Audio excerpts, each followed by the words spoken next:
Yo, what is up, Yugi fam? Hope everybody's having a great day today. Today I have a first place Beetrooper list for you guys. Winning this beautiful playmat, the Red Eyes Link 4 monster.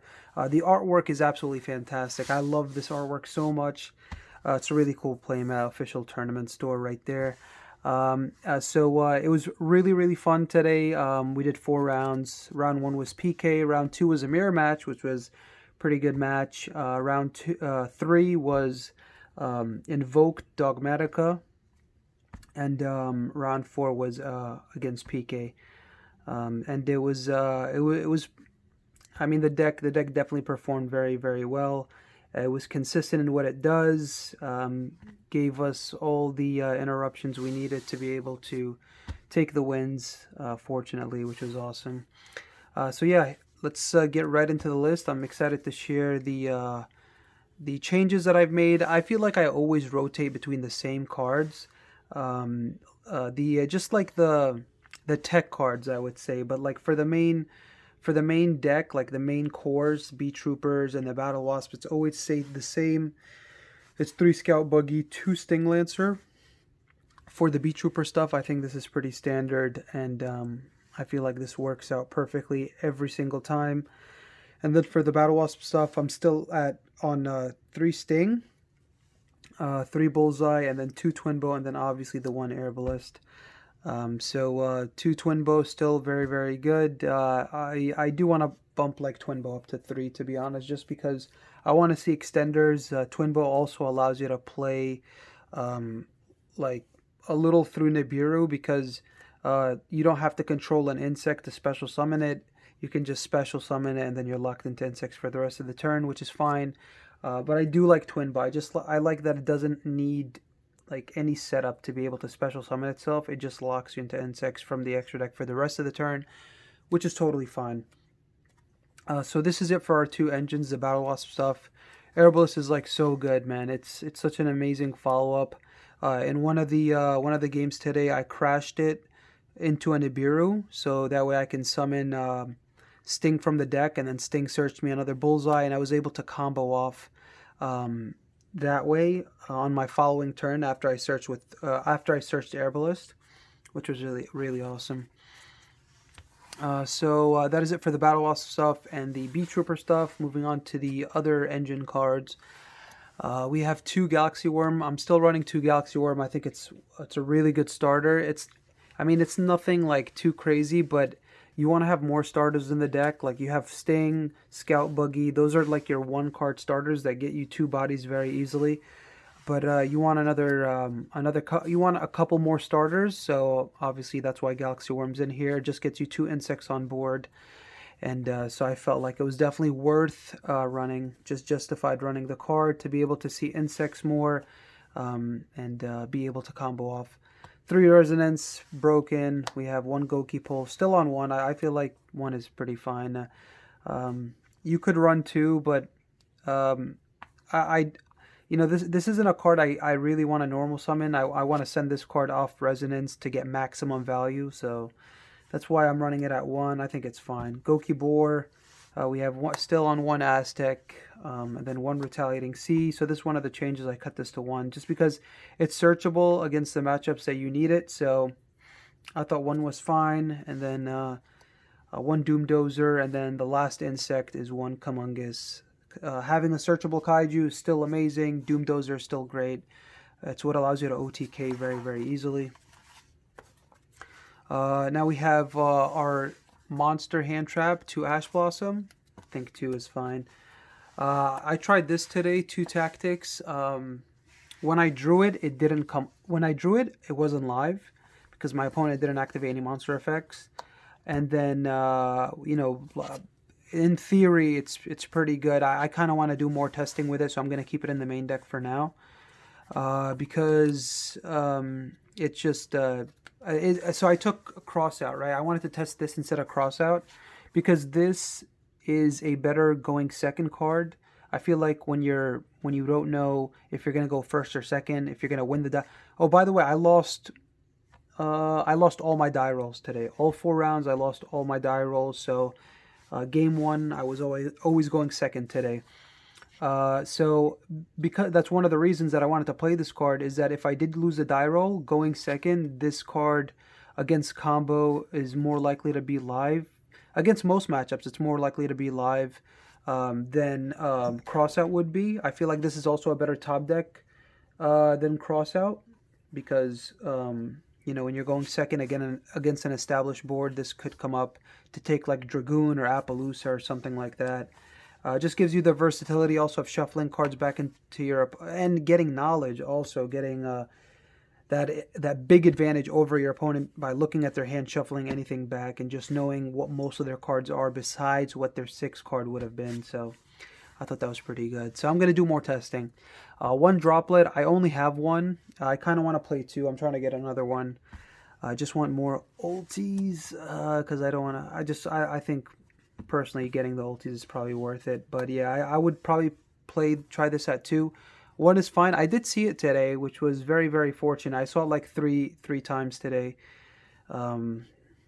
Just because, again, going second, you're drawing like your 6th card, and then you could, with Pico, shuffling back 3, drawing 1. Just, you have like somewhat of a higher chance to see this card. But I think one worked out fine. Last spell is Gold Sark, so we have the 1 field spell, 1 foolish, 1 Gold Sark. These cards are very good consistency cards. I feel like everybody should be running these cards just because you get access to Resonance. Get access to Goki Pole. So you banish Resonance, Foolish Goki Pole, and then get the Search. And then Foolish is the same thing. You Foolish Goki Pole, get the Search. So when you Foolish Burial Goki Pole, you could add Airbalist and then normal summon Airbalist, and that revives Goki Pole back. So this does equal 2 insects on board. And then lastly for the traps, we have 2 Imperm for the other hand trap in the main deck, as well as 1 of the counter trap and then 1 IO. So I put IO back in here because I think personally the deck needs something to counter spells.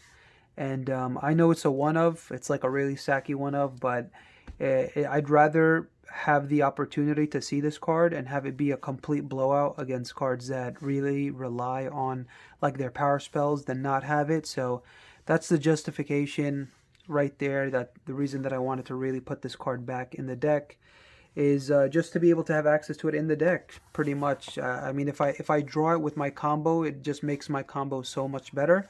And then if I get hand trapped and I have this card, I can just sit on this card until I draw into like more monsters, more of my combo pieces, etc., etc.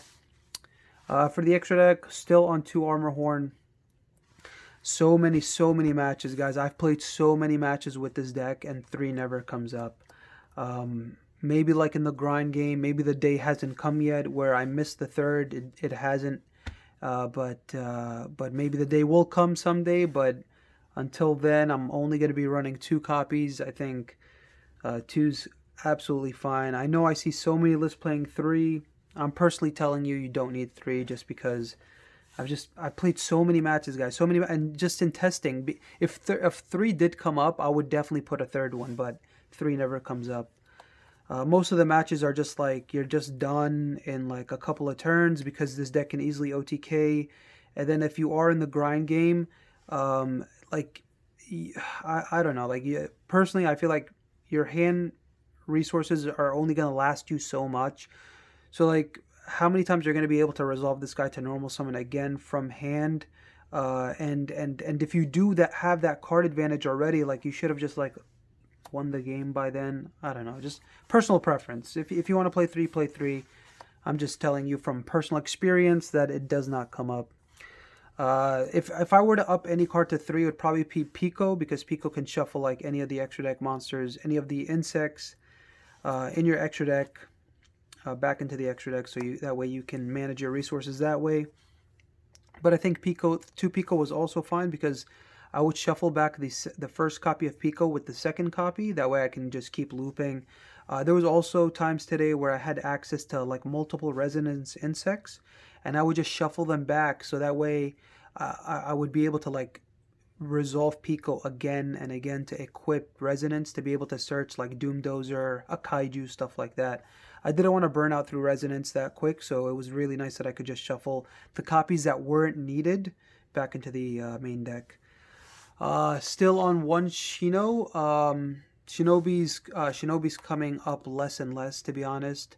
I feel like this card definitely doesn't come up as much. Hulk comes up a bit more just when I get hand trapped with Sting, and I really don't have much. I can just, like, if I have Sting in one extender and they hand trap Sting, I can just use that extender to go into Hulk and then summon another Sting from the deck, and then be able to go into Seraphim and then have at least a play. So that's the reasoning behind that. It also helps me Link Climb going second on the following turn after I've stunned the opponent. I could just like make this, go into Unicorn, access code much easily. Plus it's a water, so it gives me another attribute for access code. Phoenix for that utility. For the back row, we have Unicorn for the first Link 3. 2 Seraphim. I think this is, personally, I feel like this card is definitely needed at 2. I keep using the word personally because I just want to make it clear that this is just a preference that I have. Again, from experience, when you're going first, you're usually ending with this card to be able to revive back like your Sting, and going second, not going second, I'm sorry, on your following turn, you want to be able to have access to another one, so that way you can link off like Armor Horn and then be able to go into access code. So I just like having access to 2. 2 Atlas, the big boy Atlas. Just amazing card, man. Part of your end board, allows you to tutor any Beetrooper out of the deck. Just so good.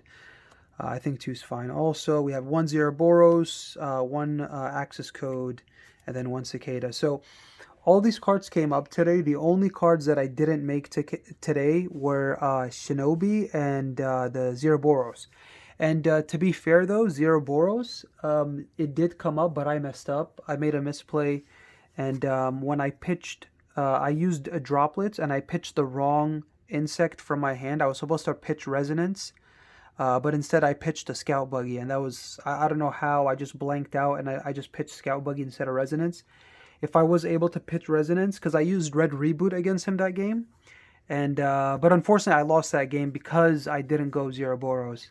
And I wanted to Red Reboot, go Boros, and then just banish all his resources. That way we're playing the grind game together. We're both top decking, and plus he has to deal with a Boros that's pretty big, and it wouldn't have been easy for him to out it, to be honest. But Cicada definitely came up like multiple times. Just having that monster negate on board. It's not the strongest monster negate, but what makes it so special is having the revival effect. So I thought that was pretty cool. So yeah, guys, that was the extra deck. That was the whole deck profile. Hope you guys enjoyed. Just a little update. I can't wait for the new support, man. Can't wait to see what Neptune does, what Roller does. I want to test those 2 cards mainly. I'm leaning away from like the Fusion, and Flapper is actually a card that I really like. I want to test that card out a bit more when it comes out, just because in the resource when you're playing the resource game, it just allows you to like just get so far ahead, just guarantees follow-up.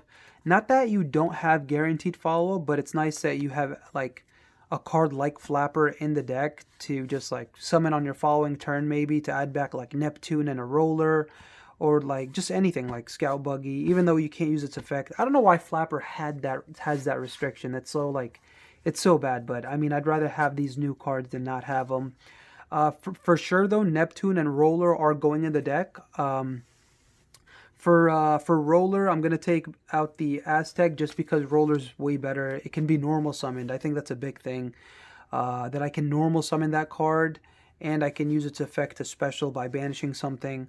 And then that monster search effect that it has, it's nice to have because you could always like force it out like you do with like I did with Herbalist today, where I just like crashed in to a Nibiru and just like got my special summon. This card's still way better because like it'll special from deck. But and then Neptune, oh my god, I can't wait to be able to summon Neptune to just like shuffle back you know, banished insects back into the main deck, which is really nice because you could just like you don't have to worry about banishing, say, the one of Goki Pole, which I really like because sometimes I'll have to make some awkward plays because I'm trying not to banish this for like Armor Horn.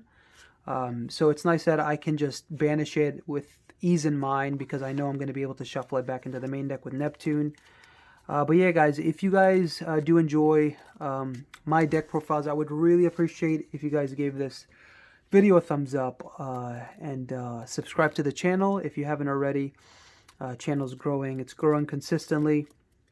I want to grow it as much as possible and see how far I can take it. Hopefully, I can earn the subscriber count, and I'll do my best to try to provide some good quality content for everybody. So thank you guys again for watching. I'll see you guys in the next video. Take care and peace.